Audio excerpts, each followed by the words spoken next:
हम दोस्तों वेलकम आपको मेरे चैनल में। तो आज हम दोस्तों को इस वीडियो में बताऊंगा कि अगर आप माइक्रोसॉफ्ट एक्सेल यूज़ कर रहे हैं और या फिर यूज़ करना चाहते हैं, लेकिन आपको कुछ ऐसे फंक्शन है जिनका आपको इल्म नहीं है, तो इसमें वो आपको बताऊंगा। तो अगर इस वीडियो में आप आपको तलाश है कि आप टेक्स्ट को रोटेट करना चाहते हैं, मतलब मुख्तलिफ डायरेक्शन में शो करना चाहते हैं, मतलब कि इस डायरेक्शन को आप चेंज करना चाहते हैं, तो वो किस तरह आप करेंगे, तो वो मैं आपको इस वीडियो में बताता हूँ। तो वीडियो लास्ट तक जरूर देखिएगा। तो सबसे पहले तो जो भी आपको टेक्स्ट रोटेट करना है या जिस डायरेक्शन में भी आपने चेंज करना है वो आप सिलेक्ट कर लीजिए, सेल जो भी है। तो ये मैंने टेक्स्ट सेलेक्ट करके रखा हुआ है पहले से, इसको मैं क्लिक करता हूँ।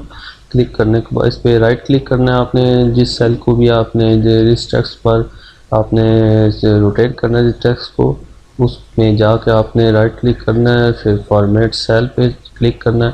तो ये इस तरह का आपको नज़र आएगा।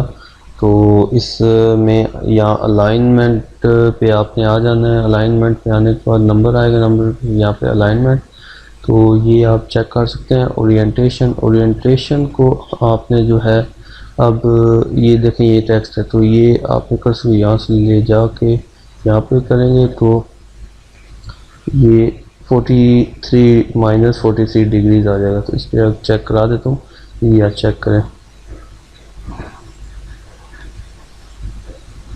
तो इस तरह आप इसको चेंज कर सकते हैं। फिर अगर आपने इसको चेंज करना है तो यहाँ पे इस तरह आप ओपन कर लें। ओपन करने के बाद यहाँ पे आ जाए, -90 डिग्री आ जाएगा। तो ये इस तरह सेलेक्ट हो जाए। फिर इसको आप अपनी मर्ज़ी के हिसाब से सिलेक्ट कर सकते हैं, चेंज जगह कर सकते हैं।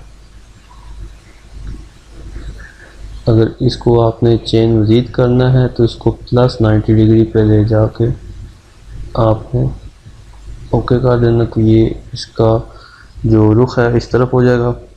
फिर अपनी मर्ज़ी से आप इसको सिलेक्ट कर सकते हैं और टेक्स्ट का साइज़ भी जो है कम ज़्यादा कर सकते हैं।